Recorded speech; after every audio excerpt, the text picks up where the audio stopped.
Cold kills slowly, but cold and damp kill quickly. And yet the indigenous peoples knew how to survive in this hell. Among the endless plains and dense forests of North America, nature dictated its harsh laws, which could not be broken.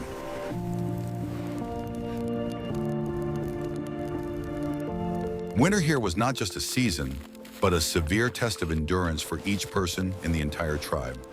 European settlers encountering the local climate for the first time often perished where the locals felt quite comfortable. The secret was not physical strength, but a deep understanding of how temperature and humidity interact. The Indians knew that wet clothes in the wind draw heat from the body faster than ice water.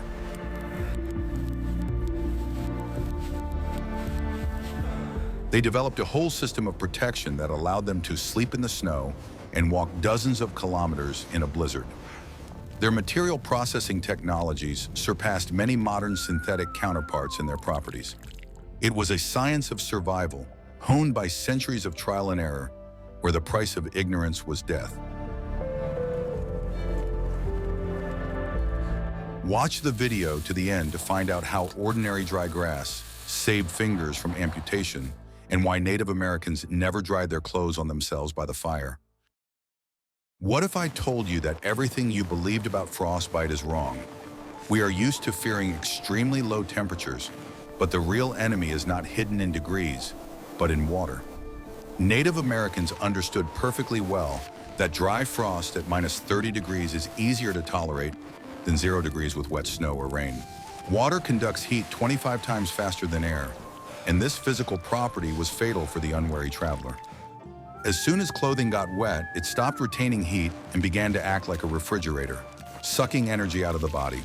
In the high humidity and wind conditions typical of the Great Plains and eastern forests, the body loses heat at a catastrophic rate. The Indians knew that even the slightest dampness of the lower layers of clothing was unacceptable. Any physical activity had to be strictly controlled so that a person would not sweat in the cold. If a hunter felt that he was starting to overheat, he immediately slowed down or took off some of his clothing. Moisture coming from the inside was just as dangerous as rain falling from the outside. Europeans often made the fatal mistake of wrapping themselves in heavy wool coats, which quickly absorbed moisture and took a long time to dry. Wet wool became heavy, restricted movement, and ceased to provide warmth, turning into an icy shell. Native American clothing worked on a completely different principle, allowing moisture to evaporate rather than accumulate. They avoided cotton and other plant fibers that retained water, preferring leather and fur. This understanding of thermoregulation was the basis of their survival in the off-season and winter. The danger of damp cold was also that it was imperceptible in the early stages. A person might not feel frostbite until their limbs lost all sensitivity. Moisture penetrated the smallest cracks in clothing, cooling joints and muscles, which led to rapid fatigue. Fatigue in such conditions meant stopping, and stopping in wet clothes guaranteed hypothermia. Tribes living in areas with frequent thaws paid special attention to the water-repellent properties of their equipment. They used natural oils and fats to impregnate the outer layer of clothing.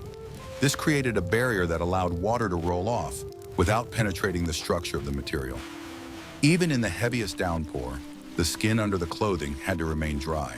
The wind on the plains intensified the cooling effect many times over, literally blowing the heat out of wet clothes. The Indians used the landscape to shelter from the gusts, but their main protection was the right equipment. A thick leather shirt served as a windbreak that even hurricane-force winds could not penetrate. Unlike woven materials, leather had no weave through which cold air could penetrate. History knows many examples when entire detachments of soldiers fell ill after a single day of marching in the cold rain. At the same time, Native American scouts could spend weeks in the same conditions without harm to their health. Their secret was not immunity, but discipline and proper handling of moisture. They never went to bed in wet clothes, even if it meant spending hours drying them. The damp cold caused lung and joint diseases that could render a warrior helpless. Therefore, preventing hypothermia was part of everyday culture and education. Everyone knew the signs of impending trouble and knew how to take timely action. This knowledge was passed down from generation to generation as an essential survival skill. Interestingly, modern tourists and survivalists are rediscovering these principles. Technological membrane fabrics are attempting to replicate what Native Americans did with natural materials. The balance between protection from external moisture and the removal of internal evaporation remains the main task of any winter equipment. Nature does not forgive mistakes, and dampness always punishes those who underestimate it. We would be very interested to hear your point of view. Have you ever experienced a situation where the damp cold penetrated your bones more than severe frost? Write about it in the comments. Are you ready to learn the truth about a material that surpassed modern technology? The clothing of the indigenous peoples of North America was not simply sewn skins, but the product of complex technological processing. The main secret was suede made from deer or elk hides that had undergone a smoking process. Ordinary rawhide, after getting wet and drying, became hard as wood and brittle. But the Indians found a way to make the leather soft, breathable, and moisture-resistant at the same time. The process of creating such clothing took a long time and required great skill from the women of the tribe. First, the skin was thoroughly cleaned of meat, fat, and hair using bone scrapers. Then it was soaked in a special mixture made from animal brains, which contained emulsifying fats. This stage softened the collagen fibers, making the skin elastic and pliable. However, the key step in transforming the skin into the ideal material for wet weather was smoking. The skin was sewn into a bag-like shape and hung over a pit with smoldering rotten wood. The smoke penetrated deep into the pores of the skin, enveloping the fibers with special substances called aldehydes. It was the chemical reaction with the smoke that prevented the fibers from sticking back together after getting wet. Such smoke suede had unique properties that saved lives in the damp forest. It could get wet in heavy rain, but it would dry out while remaining soft and flexible. A warrior did not need to knead his shirt for hours to make it comfortable again. In addition, the smoke gave the clothing a specific smell that masked the human scent from the sensitive nose of an animal. Unlike dense fabrics, suede was highly breathable, allowing vapor from the body to escape. This prevented the formation of condensation inside the clothing, which we discussed in the first chapter. A person wearing such a suit sweated less, which meant they were less likely to freeze. This material was an ideal thermoregulator, created by nature itself and perfected by man. It is important to note that such leather clothing was modular and easily repaired in the field. A torn moccasin or shirt could be sewn up with sinew thread in a matter of minutes. European soldiers whose uniforms became worn out and needed to be replaced often envied this practicality. Native Americans always carried a repair kit with them because their lives depended on the integrity of their clothing. Leather clothing also provided excellent protection from the wind, acting as a storm jacket. Combined with inner layers of fur or dry grass, it created an impenetrable barrier against the cold. Even wet suede protected better from the wind than wet wool or cotton. This allowed the body to retain heat even in the most adverse weather conditions. Different tribes used different types of leather depending on the climate and the animals available. In the north, they preferred moose hides, which were thicker and warmer. On the plains, deer skin was more commonly used, as it was lighter and softer. But the principle of smoking remained the same from Canada to Texas. The color of the clothing was also important. Smoking gave the leather shades ranging from golden yellow to dark brown.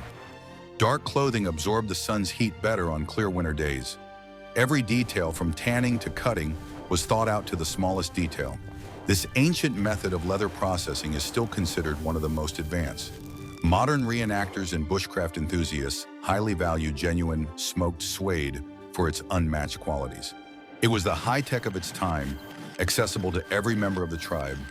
In the next chapter, you will learn exactly how they wore these clothes to create a stove effect. Want to know a secret that will change your life and your perception of warmth? Native Americans didn't just put on a lot of clothes. They created a complex system of airflow management around the body. The main principle was not the thickness of the material, but the presence of an air gap between the layers. Air is the best insulator, but only if it is still and dry. The traditional warrior's costume consisted of a loincloth, leggings, separate trouser legs, and a long shirt. Unlike European trousers, this design provided better ventilation and freedom of movement. The belt that held the shirt in place acted as a thermoregulation valve. If it got cold, the belt was tightened to trap warm air inside. If a person became hot while walking or running fast, they loosened the belt. Warm, moist air rose and escaped through the collar, creating a chimney effect. This allowed the body to cool instantly and the inner layers of clothing to dry on the go. This system was much more effective than unbuttoning the uniform. The leggings were attached to the belt and were not sewn together at the crotch. This also contributed to excellent ventilation and prevented chafing. The leggings often had fringe at the top, which served not only a decorative function.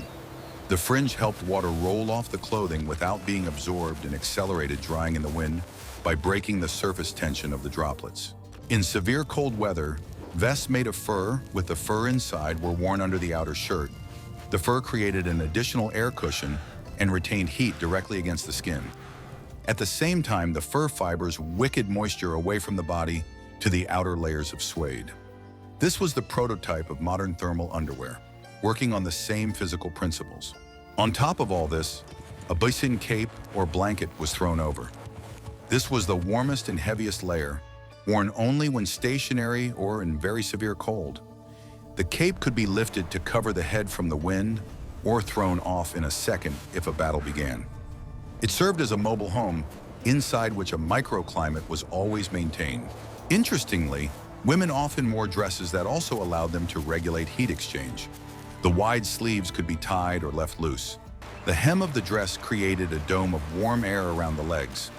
All clothing was tailored so as not to restrict movement or interfere with blood circulation. Tight clothing is the enemy in the cold, as it constricts blood vessels and prevents blood from warming the limbs. Native American clothing was loose-fitting, allowing additional layers to be worn when necessary. The space between the body and clothing was a zone of life that was carefully protected. This layering system allowed them to adapt to any changes in weather throughout the day. It could be frosty in the morning, damp and windy in the afternoon, and cold again in the evening. A warrior could change the configuration of his clothing without stopping or taking off extra layers. It was their understanding of the aerodynamics of clothing that made the Indians so resilient. They did not fight the cold with the brute force of thick fur coats, but used the laws of physics to their advantage. This approach to clothing was a true engineering feat. If you enjoy learning such obscure facts about survival, please like this video. Are you ready for the shocking truth about what killed the most people on winter expeditions? It wasn't enemy arrows or hunger, but wet and frozen feet. For nomadic peoples whose lives depended on their ability to move around, feet were their most important asset. Moccasins, soft leather shoes, were the ideal solution for conditions where the hard soles of boots would be deadly. Moccasins were made from the same smoked suede, often using thicker bison leather for the soles. Their main advantage was their softness and flexibility. They did not squeeze the foot, allowing the toes to move freely and maintain blood circulation. Unlike stiff European boots, in moccasins the foot felt the ground and worked constantly, generating heat. However, leather alone could not protect against the intense cold of the ground. The secret lay in the insulation. And here the Indians used a brilliantly simple solution. They stuffed their moccasins with dry grass, moss, or bison wool. This natural insulation created an air layer and absorbed moisture perfectly. If the grass got wet from sweat or melting snow, it was simply thrown away and replaced with new grass. Grass was everywhere. It was a free and endless resource. In the evening by the fire, it took only a couple of minutes to dry a bunch of grass. It was almost impossible to dry a leather boot that was wet inside in a winter forest. In the tribes of the subarctic and northern plains, moccasins were made with high tops that were tied below the knee. This protected the inside of the shoes from snow. For additional protection from moisture, the shoes were impregnated with fat, paying special attention to the seams. The seams were the most vulnerable place, so they tried to make as few as possible. Special attention was paid to removable insoles made of soft leather or fur. Every traveler always had a spare pair of moccasins and dry insoles with them. Changing shoes was a sacred ritual during a rest stop. Staying in wet shoes overnight meant guaranteed frostbite. In winter, moccasins were made larger to accommodate more insulation.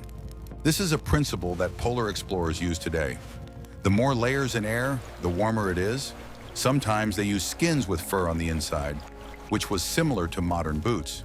But even with such footwear, the main thing was to be able to dry it quickly. Snowshoes were used for walking in deep snow. This invention distributed a person's weight, preventing them from sinking and getting their feet wet. Snowshoes were vital for tribes living in snowy regions. Without them, hunting and movement in winter would have been impossible. Foot care included regular massage with fat to improve blood circulation. The Indians knew that cold starts with the toes. Losing your toes meant becoming a burden to the tribe, which no one could afford. The entire culture of movement was built around keeping feet dry and warm. It was the basis, the foundation on which all other survival was built. In the next chapter, you will learn how they built their homes to survive in the blizzard. The dwellings of indigenous peoples were masterpieces of engineering, perfectly adapted to harsh conditions. On the Great Plains, the main dwelling was the teepee, a conical tent made of bison hides.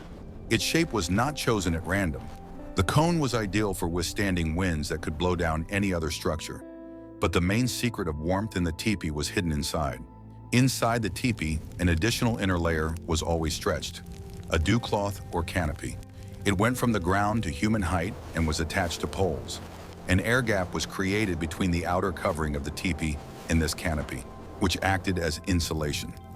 Cold air from the street entered this gap and, as it heated up, rose, creating a draft for the smoke.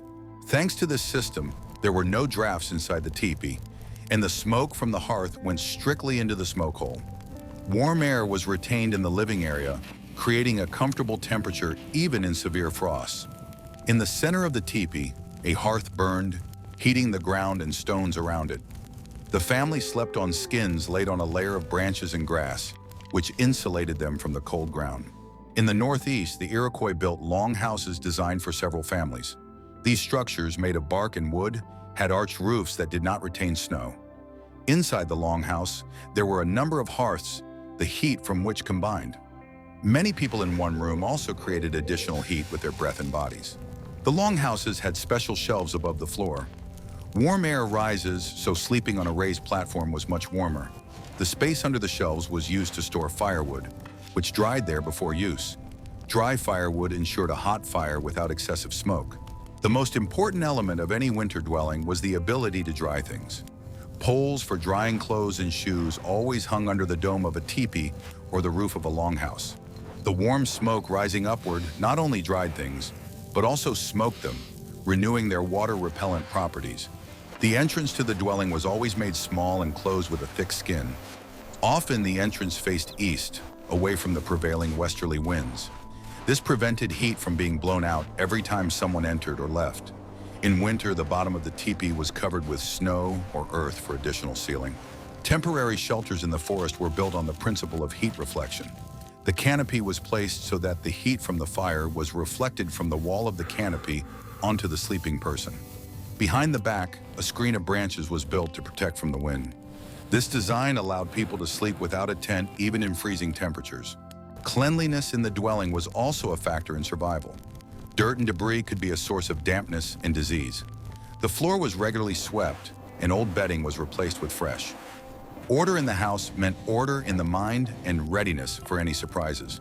These dwellings were mobile, in the case of teepees, or easily constructed from local materials.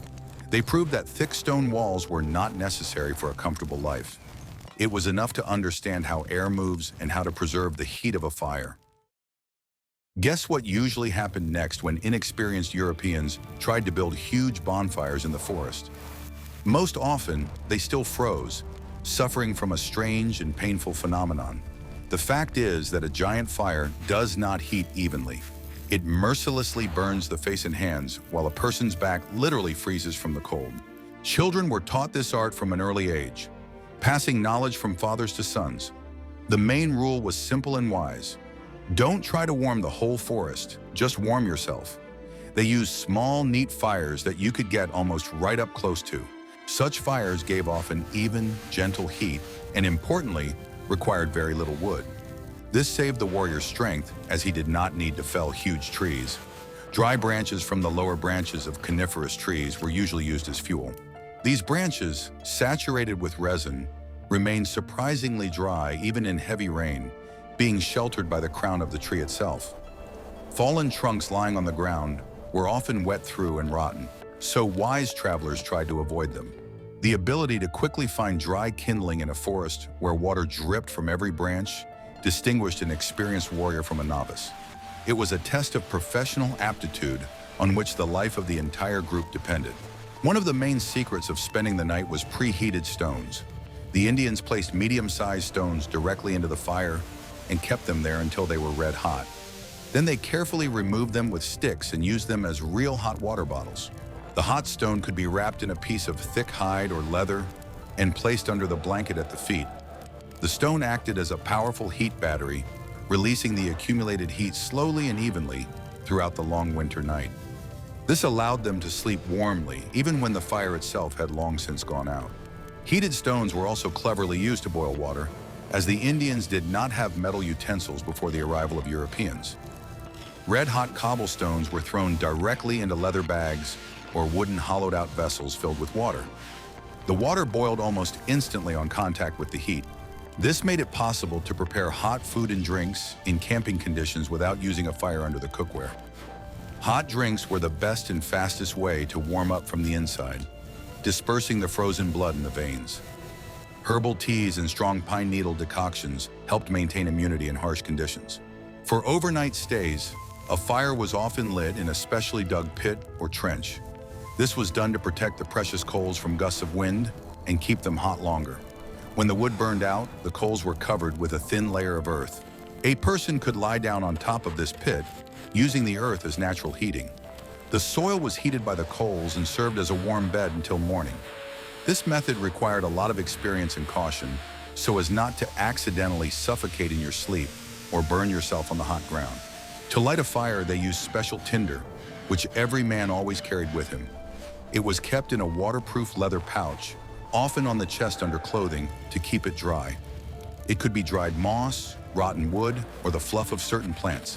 Losing a flint and dry tinder on a hike was tantamount to a death sentence. Without fire in a winter forest, a person was doomed to perish. Therefore, these inconspicuous items were guarded like the apple of one's eye, often worn around the neck like the most precious amulet. In wet weather, they tried to build a fire under natural shelters so as not to waste energy on construction. The ideal place was dense, spreading spruce trees or overhanging rock ledges. If there was no such shelter nearby, a canopy was quickly built from pieces of bark or branches. Thanks to the natural oils and tar it contained, it burned brightly and hotly, even when completely wet. Hardwoods were used to produce long, hot coals for overnight stays. Softwoods were used only for a quick, high flame when it was necessary to urgently light up the camp. Fire was not just a utilitarian source of heat, but also the sacred center of the tribe's social life. People gathered around it, told ancient stories, shared experiences, and planned hunts. The psychological effect of a living flame in a dark, cold, and hostile forest cannot be underestimated. Fire gave people hope, raised morale, and provided a sense of security. It was a loyal friend, but a demanding one that required respect and constant attention. In the next chapter, you will learn how Native Americans use fat to protect their skin. Effective protection from the piercing cold and constant moisture required much more than just warm clothing made of animal skins. Indigenous peoples understood perfectly well that they also needed direct protection for their bodies, a kind of second skin. Therefore, they actively and widely used animal fats and various oils to apply directly to themselves. A thick layer of bear, raccoon, or beaver fat applied to the face and hands created a film that was impervious to the elements. This oily barrier reliably protected exposed skin from harsh weathering and painful cracking in the cold. In addition, it prevented direct contact between the body and ice-cold water or melting snow, acting like a wetsuit. The applied fat also helped to retain precious body heat inside, significantly reducing heat transfer through the pores. In essence, it was an ancient and effective analog of modern protective creams used by polar explorers and mountaineers. Warriors and hunters who spent many days in the icy wind generously lubricated their faces before each outing. They knew from experience that without this unpleasant procedure, the skin on their faces would quickly become rough, crack, and start to bleed. Any wound in the cold took a long time to heal and could cause infection. Therefore, neglecting to apply the ointment was considered a sign of stupidity and inexperience. The fat was often mixed with various natural pigments, such as red ochre or black charcoal. This mixture served as war or ritual paint, which was supposed to intimidate enemies. But in winter, it also had a purely practical, protective function for the wearer. The dark color of the paint, especially black, better absorbed the scarce rays of the sun, warming the surface of the face, at least a little. In addition, a thick layer of paint and fat reliably protected the eyes and skin from the bright sun reflected from the snow. This prevented painful sunburn and snow blindness, which could put a warrior out of action. The hair was also generously saturated with grease, after which it was braided into tight, thick braids. This was necessary to protect the head from getting wet in the snow or rain. The saturated hair repelled water and did not turn into icicles in the cold, which could lead to colds. In addition, the oily environment was an excellent prevention against lice and other parasites, which could not live in such conditions. Heavy oil-soaked braids lay on the shoulders and served as an additional layer of insulation for the neck and back. Hair care was an essential part of personal hygiene and tribal rituals. The use of animal fat extended not only to people, but also to their tools. Wooden bows, arrow shafts, and knife handles were regularly lubricated to prevent the wood from absorbing moisture. If the wood got wet, it could warp or crack in the cold, rendering the weapon useless. The bowstring, traditionally made from animal sinew, required particularly careful maintenance. It needed to be constantly lubricated, otherwise the sinew would become soggy, stretch, and lose its elasticity. In battle or hunting, this could cost a warrior his life, so the bowstring was watched over like a fire. The extraction and harvesting of fat was an important part of the process of cutting up the carcass of any killed animal. In the wild, nothing was thrown away, and internal fat was valued as much as gold. It was melted over a fire and stored in specially prepared bladders or animal intestines. Bear fat was considered a particularly valuable trophy, and according to the Indians, had strong healing properties. It was used not only for external protection from the cold, but also as a warming ointment for joint and muscle pain. It was used to treat coughs and colds by rubbing it on the chest. Bird fat, such as goose or duck fat, was used specifically to protect against water and dampness. The Indians knew very well that waterfowl themselves use fat to lubricate their feathers so they don't get wet. People simply observed wise nature and adopted its perfect defense mechanisms. The logic was simple. If this remedy works for ducks in icy water, then it will work for humans too. In the constantly damp conditions of the forest, fungal skin diseases could become a serious problem and lead to rot. A layer of fat created a reliable barrier that prevented the development of infections and fungi on the feet. Clean, healthy, and intact skin was the body's first line of defense against the external environment. This method may seem unpleasant, sticky, and unhygienic to modern people, but in the harsh conditions of the wild, it was the only effective and life-saving solution. Fat was truly a universal remedy for Native Americans in all situations. It was simultaneously a high-calorie food, a powerful medicine, a cosmetic, and reliable protection from the elements. It was liquid gold for survival, without which life in the forest would have been impossible. Survival in the cold is a matter of calorie math. The body needs fuel to generate heat. The diet of indigenous peoples changed dramatically in winter. They switched to foods high in fat and protein. Plant foods took a back seat because they did not provide enough energy. The main winter food was pemmican.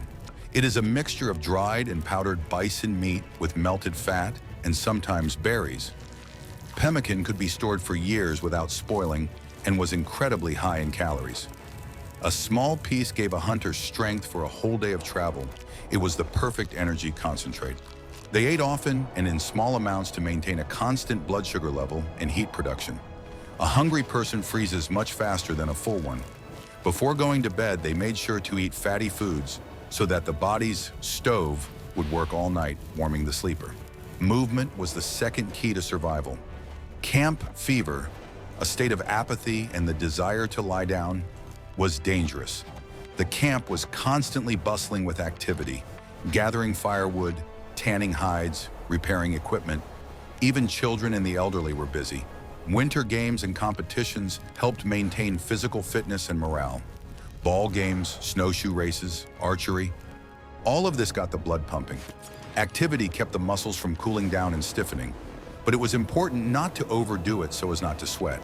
During the marches, they used a measured stride technique that allowed them to walk for hours without losing their breath. Stops were kept short, just long enough to adjust their equipment or have a snack. A long rest in the cold could cause the muscles to cool down and make it difficult to continue walking. Water consumption was critically important. In winter, the air is dry and the body loses a lot of moisture through breathing. Dehydration thickens the blood and it warms the limbs less effectively. We never ate snow in its pure form. It cools the body. We always melted and heated it. To melt snow, they used body heat, stuffing snow into a waterproof bag and placing it under their clothes if there was no fire. Or they drank water from holes in rivers and streams. Access to liquid water determined the routes of winter migrations. Hunting in winter required special effort. Animals also conserved their energy, making them harder to find. Deep snow hindered movement, but a successful hunt brought not only food, but also warm skins, fat, and bones for tools. Balancing calorie intake and expenditure was a delicate art. Native Americans understood their body's needs and knew how to satisfy them with the means available to them. Their metabolism, honed over generations, worked like clockwork. Physical training and warm clothing were only half the battle in the harsh winter conditions. The main and most powerful weapon against the deadly cold has always been the indomitable human spirit. From early childhood, Native Americans purposefully trained themselves to endure discomfort and pain, strengthening their character. Daily bathing in the icy waters of the river was a common practice for strengthening not only the body, but also the will. This harsh exercise taught future warriors not to panic from the sudden cold shock that can paralyze an unprepared person. They learned to control their breathing and heartbeat at the moment when the icy water burned their skin. The psychological resilience of warriors was strongly supported by deep faith in sacred rituals. Regular communication with ancestral spirits, quiet prayers, and rhythmic songs helped them maintain concentration on their difficult journey. Monotonous singing induced a trance-like state, allowing them to ignore fatigue and the piercing wind. A person who sincerely believed in their inseparable connection with living nature felt much more confident. They did not feel like a lonely and vulnerable speck of dust in this endless icy desert. Faith gave them the feeling that there were forces behind them, ready to help. A strict atmosphere of mutual assistance and brotherhood was always maintained in a group of hunters or a tribe. Everyone understood perfectly well that a proud loner in a winter forest was practically doomed to an early death. People constantly and carefully watched each other during the journey. They regularly checked their companions' faces for characteristic white waxy spots, which are the first signs of frostbite. A person in the cold often does not feel their nose or cheek turning white due to loss of sensitivity. Caring for others was the main guarantee of the survival of the entire tribe, not just a matter of politeness. The ability to masterfully read the signs of nature gave people an important sense of control over the chaos of the elements. Predicting the weather based on the behavior of birds, the color of the winter sunset, or changes in wind direction allowed them to prepare for bad weather. An experienced tracker knew about the approach of a snowstorm long before the first clouds appeared. This gave them invaluable time to find reliable shelter and gather a supply of firewood, eliminating the element of surprise. There were fewer surprises in their lives, which meant that the level of destructive stress was also reduced. In their world, knowledge truly meant warmth and safety. Boredom and deep despondency during the endless winter evenings could be no less dangerous than the frost itself. To keep the mind active, ancient stories, heroic legends, and myths were told around the campfire. This occupied the minds of the young and allowed the elders to pass on the invaluable experience of generations in a playful way. It was during this dark time of year that the so-called winter counts were studied and vigorously discussed. These were a kind of pictorial chronicle of the tribe, painted with pigments on tanned bison hides. Studying the history of their people helped people feel their importance and connection to the past. Forced isolation during the winter often lasted for months, testing the strength of the psyche. Large tribes deliberately split into small family groups to make it easier to find food in different hunting grounds. The ability to live peacefully in the incredibly cramped space of a tepee or longhouse was a critically important social skill. Their brains were tuned to react instantly to the crack of a broken branch outside or the howl of a wolf. They were ready to wake up and act on any suspicious sound or even a sudden change in the temperature inside their dwelling. Safety was never guaranteed. The true endurance of a warrior was not so much physical as mental and spiritual. An amazing ability to endure pain, hunger, and discomfort was cultivated through harsh initiation rites in youth. Going through these trials, a young man realized that his capabilities were much greater than he had previously thought. A warrior knew for sure that his trained body could handle way more stress than it seemed at first. This deep knowledge gave him the strength to take one more step when he was objectively out of energy. The limits of what was possible were pushed back by sheer willpower. The final victory over the cold always began in the mind. If you firmly decided that you would not freeze, you would surely find a way to keep warm and survive against all odds. Your brain would actively search for solutions, whether it be a fire, shelter, or movement. But if you give up, panic, and let self-pity take over, it's game over. In that case, neither the warmest fur coat nor a hot fire will save you. Survival is, first and foremost, a decision to live. Centuries of living in an incredibly harsh climate have left their mark and shaped the unique biological adaptation of Native Americans. Evolution has worked hard to ensure that their bodies have learned to convert fat into heat energy much more efficiently. Their metabolism worked like a powerful furnace, extracting maximum calories from meager food. The circulatory system also underwent changes and was tuned in a special way. It was able to retain heat inside the body core for as long as possible, protecting the heart and lungs. At the same time, warm blood was periodically released into the limbs to prevent the fingers and toes from freezing completely. This mechanism worked like clockwork, saving hunters from frostbite. A high natural level of immunity allowed these people to cope with severe colds without any pharmacy medicines. Traditional medicine was a huge storehouse of knowledge about the properties of plants. Healers knew many herbs and roots that were effective in treating severe coughs and fevers.